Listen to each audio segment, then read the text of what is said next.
All right, Shalom. Before I start, I'm going to give all praises to Yahweh, Bahasham, Yahushai, Bahasham, Rakak Kodash. Double honors to the elders and apostles of Great Millstone. Peace, blessings, and salutations to all like the Akim wa Akwath, learning, teaching, and truth and sincerity. This is going to be a real quick video through the Spirit. Something, just doing some learning. You go, they teach us a lot of BS in school, and it's in one ear, out the other, because they're just rushing us, throughout the school system, right? All right, so this is it's your brother Malak from GMS Detroit. Oh my fucking gosh, what did I just see? I'm on the road, y'all. I just looked over to my right and seen a tranny dressed up looking like fucking Ozzy Osbourne. Jeez. Anyway, we're dealing with the Dred Scott versus Sanford case. All right, the fact that you so-called Negroes, Latinos, and Native Americans, you have no part here in America. All right, and I had a conversation with some of my family members last night, and it's been bugging me all day. Our people are truly still trying to make something of themselves in America, and you don't realize America was never for you.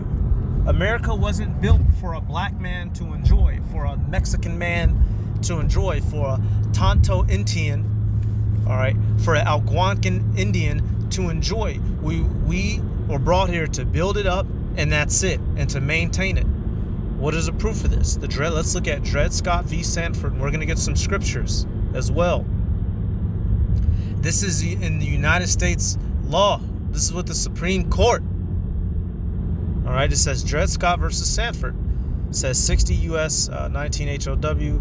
It says 393. In 1857 was a landmark decision of the United States Supreme Court that held the U.S. Constitution did not extend American citizenship to people of black African descent, and thus they could not enjoy the rights and privileges the Constitution conferred upon American citizens. This was written in law. The benefits of America are not for your monkey ass. You were made to be slaves here. You were made to build here. You were made to die here, which is no mystery why we receive less than ideal treatment here. Jacob, wake up. Jacob, get your head out of your get your head out your eye. All right, as my dad used to always tell me. All right, Salakia. So we're gonna go to Salakia. Y'all, I had paused and messed around and lost my train of thought for a split moment. Salakia. Make this turn. Salakia, y'all. Salakia, I'm on the road. But basically, the Dred Scott case, it's established in the fact that this place wasn't for us. Let's get Wisdom of Solomon. Just basic scriptures, but I'm just establishing them with the real life case.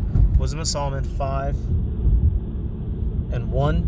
It says, "Then shall a righteous man stand in great boldness before the face of such as have afflicted him and made no account of his labors." Here it is, we built up this country, and we're not allowed to partake in any of its benefits, and even still to this day. All right, and as we're going to read further down in this case, of course, the law has tweaked a little bit, the legalese of it, the wording of it, but you still see the fact that we lack involvement in the political and the power structure of America. You get chased and gunned down by police for a crime you didn't commit. They get to make it out alive for crimes they do commit. Dylan Roof went to Burger King. Your ass is getting put in the dirt. All right. Matter of fact, when you go to the law, Deuteronomy 28, we built this place, but we're not allowed to partake. Where's that at? We build and we don't live in it, and we plant, but we don't get to eat of it.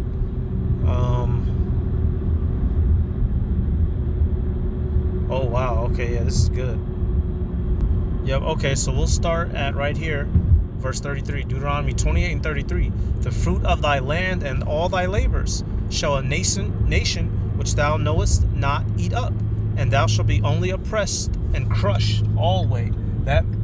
This part of Deuteronomy always sticks in my head. Oppressed and crushed always. It didn't even say always. It said always. God damn it. Jump down to 39. Thou shalt plant vineyards and dress them. but shalt neither drink of the wine nor gather the grapes, for the worms shall eat them. And there's one more. Let me double check. Okay, Salakia, it was in verse 30. I skipped over it. Salakia. Deuteronomy 28 and 30. So I had to go back. Some it says, thou shalt betroth a wife, and another man shall lie with her. Wicked. Thou shalt build an house, and thou shalt not dwell therein. Thou shalt plant a vineyard, and thou shalt not gather the grapes thereof. So here it is. We built this country, but we don't get to enjoy any of the benefits. Why? Because this is not our kingdom. This is our captivity. And keep reading. It says the decision is widely considered the worst ever rendered in the Supreme Court's history, being widely denounced for its overt racism, perceived judicial activism, and poor legal reasoning, and for its crucial role in the start of the American Civil War 4 years later. All right, and so now we're going to jump down. Actually, we're going to look at one of the main guys who, because basically there was an Israelite man, as you're going to see. He wanted to get his freedom, but of course America didn't want to grant it to him. So we're going to be jumping down to right here. All right, and there's three main arguing points actually. Right here, actually, we'll read this. So these are the three. See, this is why we don't take the law seriously, because the very law that you so-called white people judge us by, your justice system has always been a system of injustice for us people of color, so-called. All right, point one, it says persons of African descent, which are us, the Israelites. We're not African. We're the slaves you dragged over here, descendants of them. It says persons of African descent cannot be and were never intended to be citizens of the United States Constitution. Holy shit. Plaintiff is without standing to file a suit. So it says we don't even have a right to file suits here.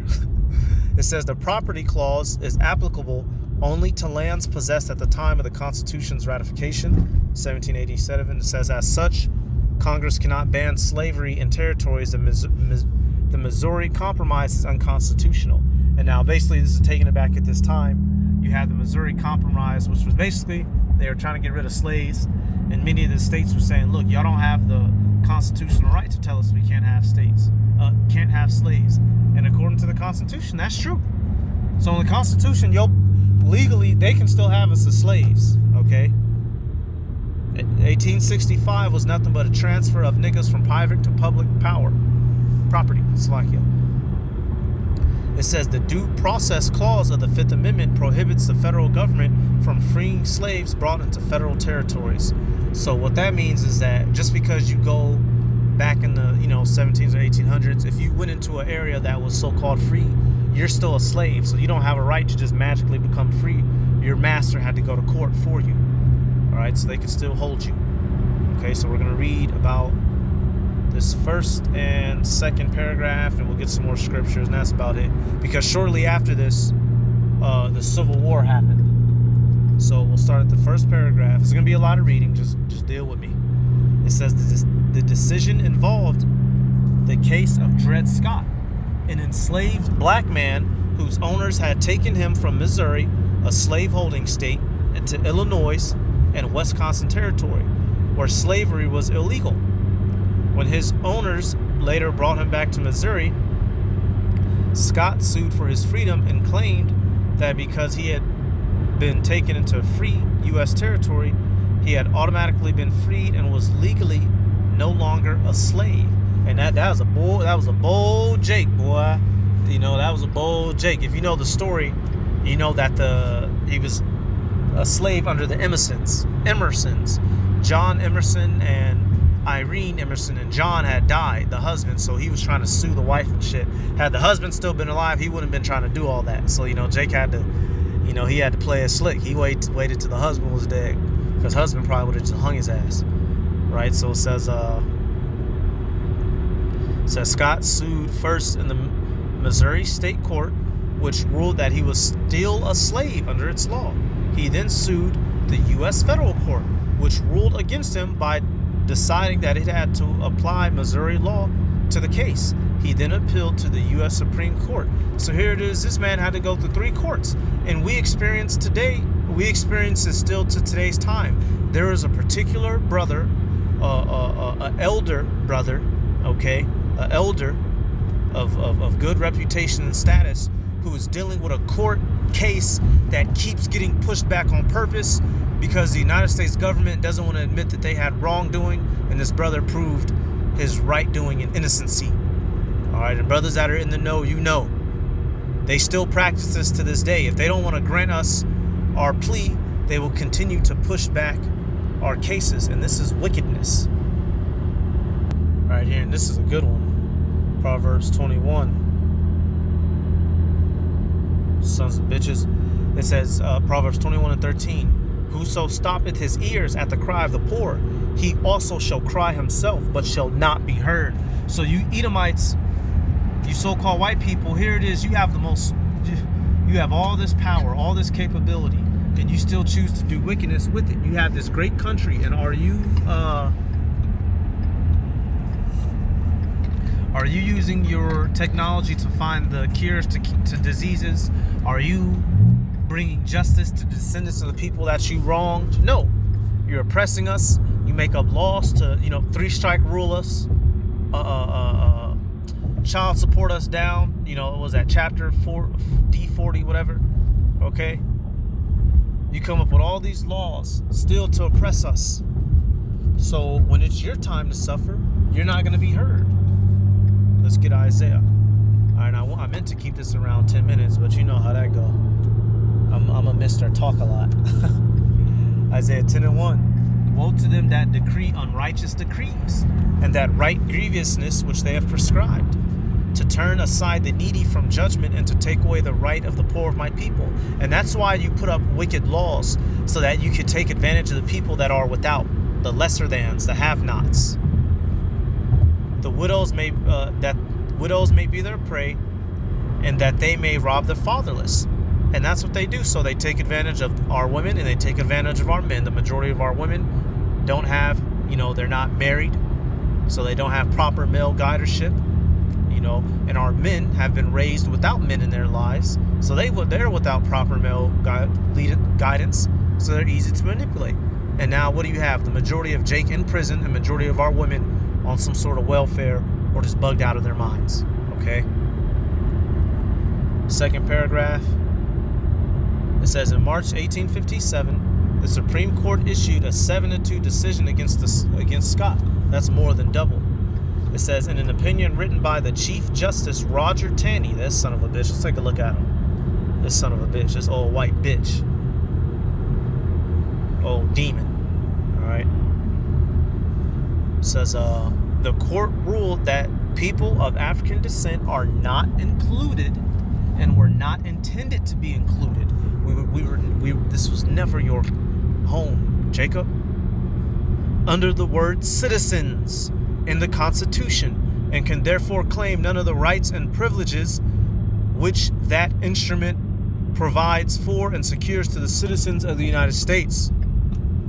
Taney supported his ruling with an extended survey of American state and local laws from the time of the Constitution's drafting in 1787 that purported to show that a perpetual and impassable barrier was intended to be erected between the right race and the one which they had reduced to slavery. Holy shit. They said that it was supposed to be what? Perpetual and impassable barrier, meaning forever a slave. Not 12 years a slave, nigga. They want you a perpetual slave. Ezekiel, a perpetual hatred. This is not your home. This is not your kingdom. We're not gonna succeed here. Just because they let a couple niggas get rich doesn't mean nothing. It's a sham. All right. It says, because the court ruled that Scott was not an American citizen, he was also not a citizen of any state, and accordingly could never establish the diversity of citizenship that Article 3 of the United States Constitution, the United States Constitution requires for a U.S. federal court to be able to exercise jurisdiction over a case. So they said, you niggas ain't even legally allowed to even be trying to go to court to argue anything. You're not even a citizen, so you have no business being in court on any level, local or federal. It says, after ruling on those issues surrounding Scott, Taney struck down the Missouri Compromise as a limitation on slave owners' property rights that exceeded the U.S. Congress's constitutional power. So he basically said these people don't have no right to tell us that we can't have slaves. All right, and so when you jump down, and I'll just prove all things. Basically, they have this right here. It says the decision inflamed the national. So when they, this Jake, he lost the case. They said, no, go back to slavery, nigga. And actually, y'all, he died a year later in 1858, which was 7 years before the Emancipation of Proclamation. So Dred Scott, he died before he even got to see so-called, his people get free. So I bet that had to be not pleasant. He died with his wife and his children still being slaves. All right, but it says the decision inflamed the national debate over slavery and deepened. Damn, let me keep it highlighted so y'all can see where I'm at because I'm in the middle. It says, and deepened the divide that led ultimately to the Civil War. And Civil War was from 61 to 65, 4 years.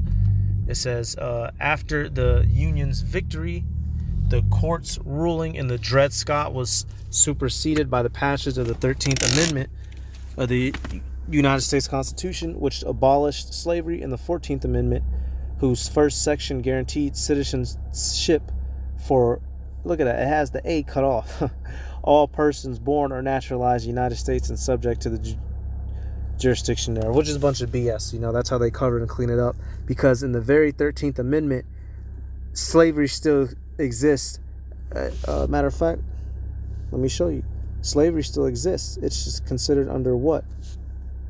A punishment for a crime. Let me get right here. What's the proof of that?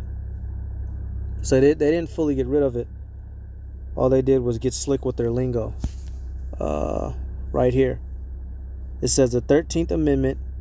Damn it, move that. The 13th Amendment to the United States Constitution abolished slavery and involuntary servitude except as a punishment for crime. So they still have it written in law, which is why they have so many niggas in prison. Okay? Plain and simple.